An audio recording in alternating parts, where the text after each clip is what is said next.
Hey guys, my name is Zara Step with Step Above Massage and Wellness, and today I'm showing you how to foam roll your quads and your adductors. This is going to be a follow along class, so go ahead and grab your foam roller.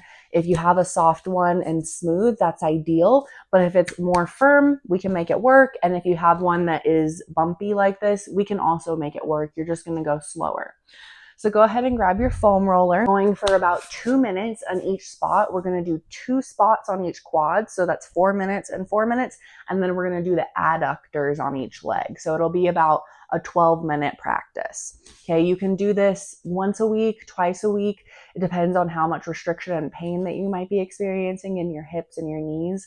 Tightness in the quads and the adductors can contribute to hip and low back tightness as well as knee pain. So let's get started. We're going to start off with the quads, and we're going for the top attachment. Now, the biggest mistake that I see people make when they foam roll is they take the rolling part too seriously and they just roll up and down the muscle. That's totally fine for when you're warming up, like before a workout or before an event. But when we're doing deep tissue work, you actually want to focus on a smaller area, and we're going to breathe into it. So I'm going to start with my right quad, and I'm doing this very top portion right up where my hip is. And I'm going to take the foam roller and I'm just going to explore about 6 inches range of motion up and down. And you're going to notice some areas feel more tender than others. You can also, as we're doing this initial check-in, it's like you're just surveying the landscape and you're seeing what is going on. So sometimes you'll notice tenderness on the inner portion of your hip flexors, or if you rotate slightly, you're going to get more of the outer layer of your hip flexors. So once you've found a good tender area, we're just going to breathe.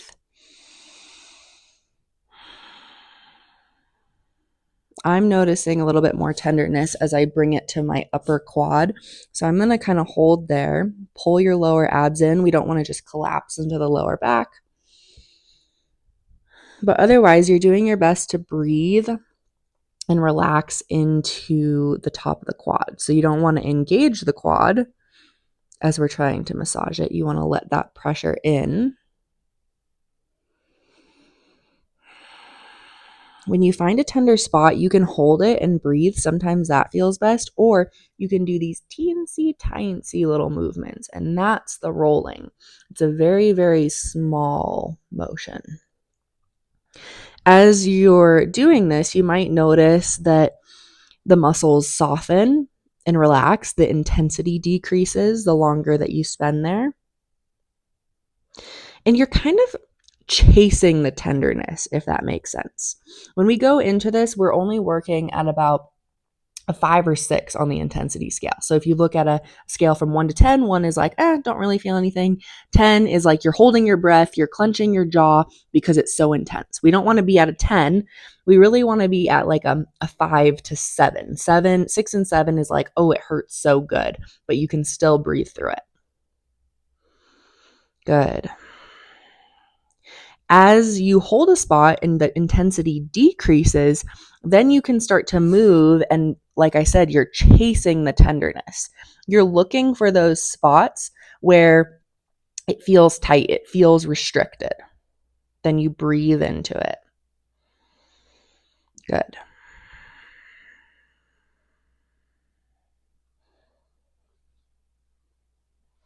Release. Going to go ahead and switch sides, take it over to the left quad. We'll go back and forth so that each quad gets some love. And we've got about 2 minutes on this left side. Ooh, I can definitely feel that my left side is more tender than the right. And you might notice that is our side, we're asymmetrical creatures. We use one side more than the other. We have a dominant side.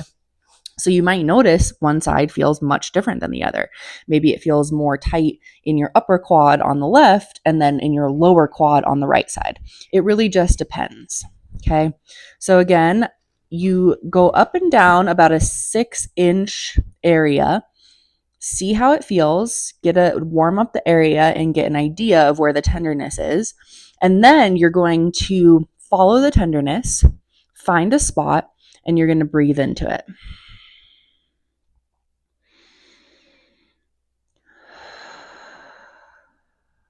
Sometimes it takes a little bit of time for the muscle to relax and let go. Notice if you're flexing the quad and see if you can relax it.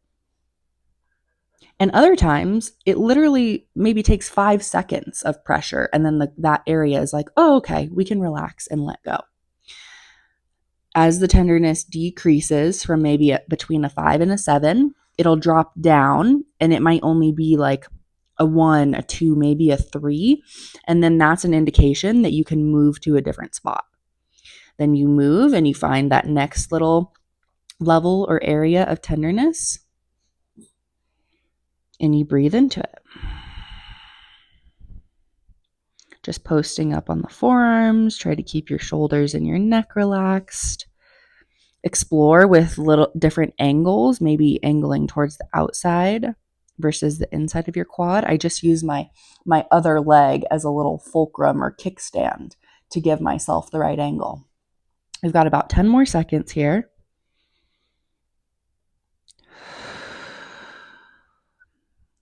Good. And we're going to release. Let's go back to the right quad, and now we're going to take it down a little bit lower. So towards the top of the knee, you're going to take about 6 inches, post it up onto the forearm. My other leg is out, kind of like a little frog leg, giving me a kickstand and helping me to rock back and forth. Okay, this lower right quad, I am feeling it. How are you feeling? Take note of what you're noticing. And this might change day to day, especially as you start doing more of this myofascial release work. One day, you're going to get into the quads and it's going to feel super tender. And you're like, oh my gosh, there's a ton of spots. Maybe you treat it a couple times, and then next week, you go to the quads and you're like, oh, actually doesn't feel that intense. It's because this myofascial work, it is extremely effective. It's just more about consistency and actually doing it. You know, how many of us know that we should be foam rolling, but how often do you actually break it out? I love to do it either after a workout or sometimes at home if we're watching a show, TV, get on the foam roller. I think it's better if you can really focus on the work that you're doing, but if you'll actually do it when you're watching a show, then that's what you should do. Whatever is going to set you up for success and accountability, that's how you should move forward with this kind of work. Good. Same idea. You're taking some nice deep breaths, finding the tender spots, and really trying to breathe. Your inhales, you breathe into the pressure. And on your exhales, see if you can almost melt the muscle around and underneath that sensation. Good. You've only got about 10 more seconds here. Again, you can explore outer angles and inner just by changing how you're laying on the foam roller. Good. And let's go ahead and release that right side, and we're going to switch to the left side. Now, in this video, we're starting with 2 minutes on each spot because it's a good place to start if you're a beginner doing foam rolling and your tissues aren't really used to this kind of myofascial work. So now we're into the left quad, right above the knee. We're exploring about 6 inches, and you're just doing some little rolls to see where the tenderness is. This left side is also talking to me.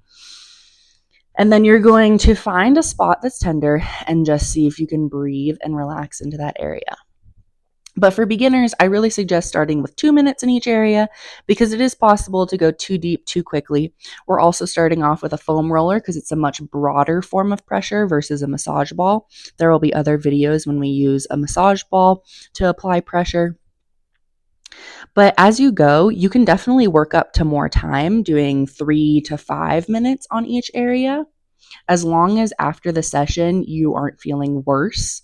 A sign that you've done too much too quickly is you feel kind of achy or like the muscle is bruised. This inner angle of my lower quad is definitely talking to me. So I'm just holding it and breathing.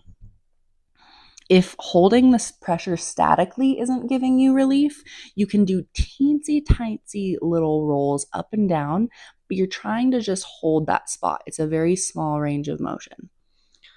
Holy moly, breathe. We've got about 15 more seconds on this left leg. It's also kind of a good little forearm upper body workout, posting yourself up here. Good. Okay, and let's release. Moving off of the foam roller, we're moving into our adductors. So we're going to take the right side first. Similar position, like a forearm plank. But now to get my right adductors, I'm going to frog leg my right leg out and then take the foam roller in. You're going to find some good spots in your adductors close to the knee and up towards the groin. Okay, so let's start down by the knee for this one, but know that you can explore and you can take the foam roller higher as well. I know I have some adhesions down by the knee, and so after doing about a 6-inch kind of roll, seeing how it feels, you're going to pick one spot and just see if you can relax the muscles into and around that pressure.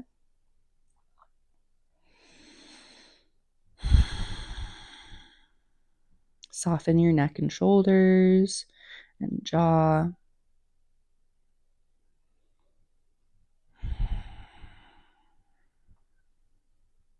Good. Following the tenderness, so as one area decreases in intensity, you're going to find a new spot.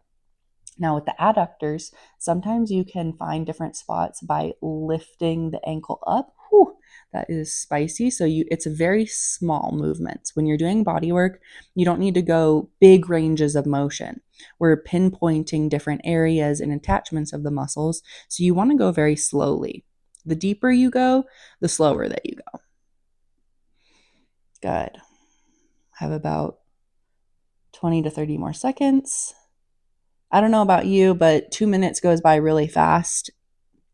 So I tend to like to do a little bit more time, or if you're finding like a good spot and you want to stay there, feel free to pause the video. But again, just if you're doing this for the first time, better to just start off with a couple minutes, see how your body feels. And then as long as it's feeling good, you could do another session tomorrow and extend it a little bit, or skip a day and do it every other day. I would suggest doing it at least once a week, but ideally twice. Good. Okay, that felt good on the right leg. Let's switch over to the left. Left adductor. Little frog leg. Taking it down by my knee for this one, but you can also bring it up more into your groin depending on the issue that you might be feeling. If you're feeling more hip issues, try taking the foam roller up high. There's definitely some good spots up here for me. Or if you're dealing with more knee issues, you can try taking it down closer to your knee. So choose whichever one for today. You can switch it up next time.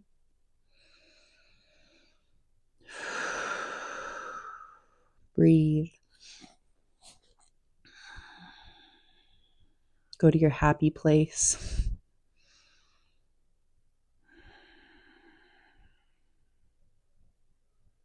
Doing this kind of work for yourself in between massage sessions is going to be fantastic just for relieving pain and empowering you to give yourself pain relief at home. You can't always get into the massage therapist, the chiro, the doctor when you need to.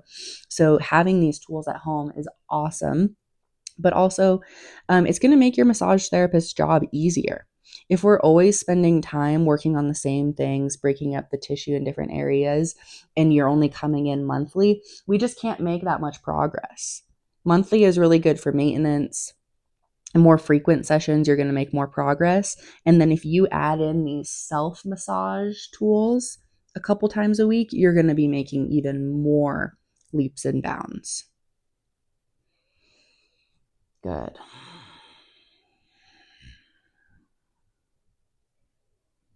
Last little bit here. Following the tenderness. Your body gives you the map, and you just have to follow the map. Good. All right. Let's release.